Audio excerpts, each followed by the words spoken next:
1-2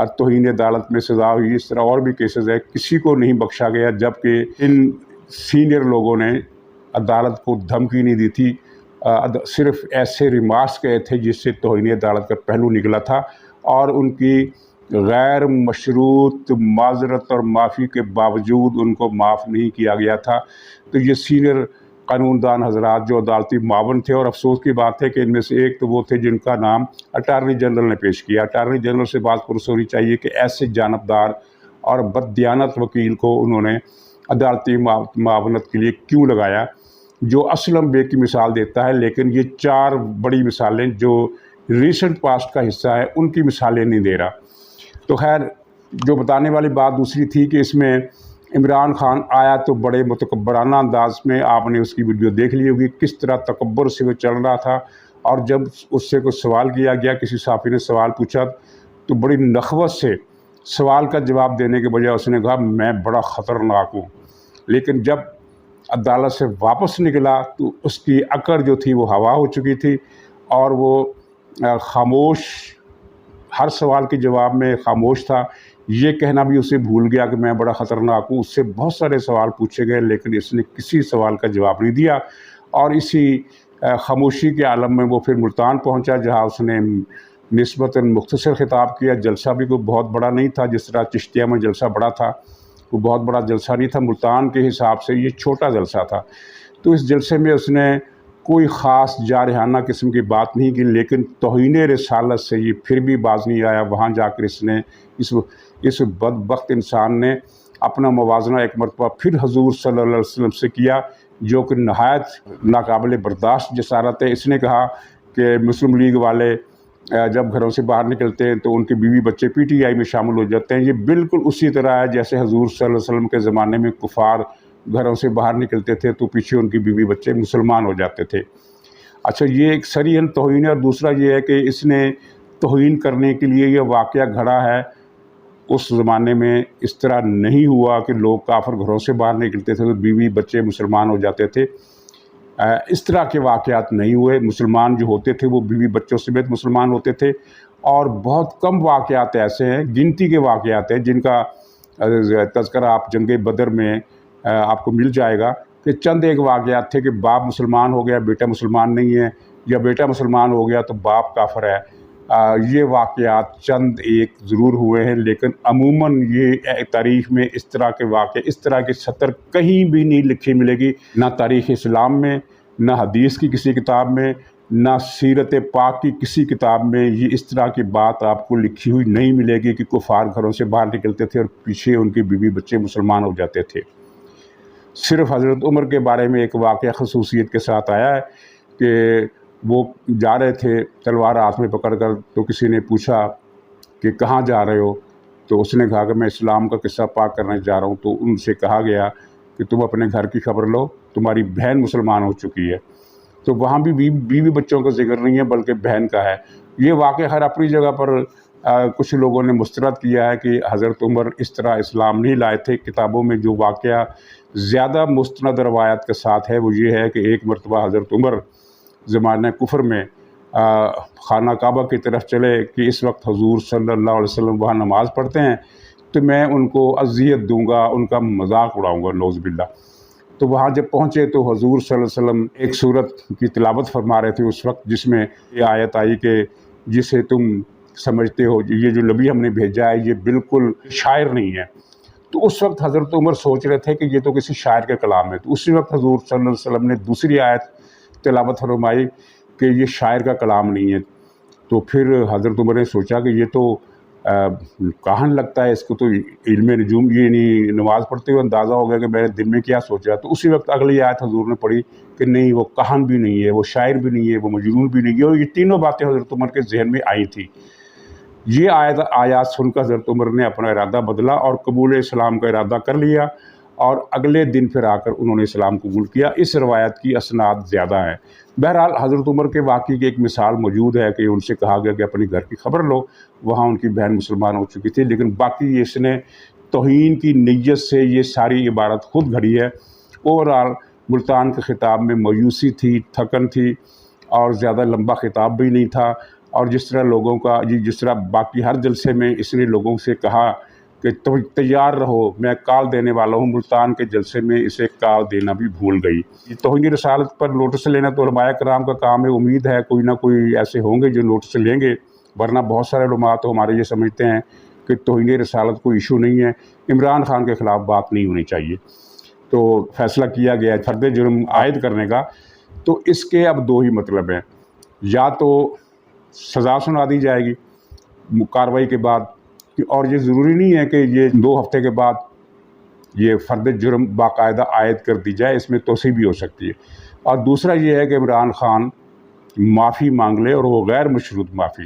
غیر مشروط معافی میں یہ نہیں ہوتا کہ اگر کسی کی دل آزاری ہوئی ہے تو میں معافی مانگتا ہوں، کیونکہ اگر کا مطلب ہے مشروط، اگر کا مطلب ہے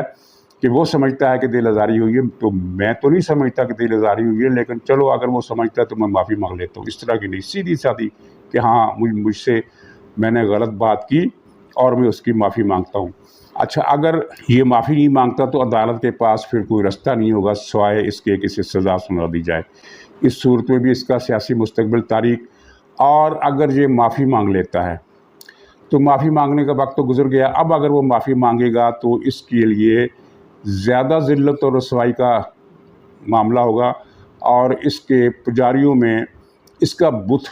ٹوٹ جائے گا اس کے پجاریوں کی نظر میں، کیونکہ اس کے پجاری تو یہ سمجھ رہے ہیں، اب عمران خان نے باور کرا دیا کہ میں معافی مانگنے والا نہیں ہوں۔ تو اب جب معافی مانگے گا تو اپنے پجاریوں کی نظر میں اس کا بت جو ہے وہ ٹوٹ پھوٹ کر برباد ہو جائے گا، یعنی دونوں صورتیں عمران خان کے لیے رستہ بند کرنے کے لیے کافی ہے۔ ناظرین، دوسرا اہم مسئلہ ضمنی انتخابات۔ اس میں جیسا کہ میں نے عرض کیا کہ پیپلز پارٹی کی پوزیشن کئی سیٹوں پر مضبوط ہے، خاص طور پر ملتان اور کراچی۔ اسی طرح مسلم لیگ کی پوزیشن بھی خاصی مضبوط ہے، لیکن ہم فرض کر لیتے ہیں کہ اس الیکشن میں عمران خان نے جیت جانا تھا، فرض کر لیجئے، اور تو اس صورت میں عمران خان کی اگریشن میں کتنا زیادہ اضافہ ہو جانا تھا، اور پھر ہم فرض کر لیتے ہیں کہ عمران خان نے اس الیکشن میں بری طرح ہار جانا تھا، تو اس صورت میں عمران خان نے الیکشن کمیشن پر دھاندلی کا الزام لگاتے ہوئے پھر کال دے دینی تھی کہ باہر نکل آؤ، بہت بڑی دھاندلی ہوگی، الیکشن کمیشن بے ایمان، الیکشن کمیشن مسلم لیگ کا ٹاؤٹ، الیکشن کمیشن اس نے دھاندلی کر دی ہے،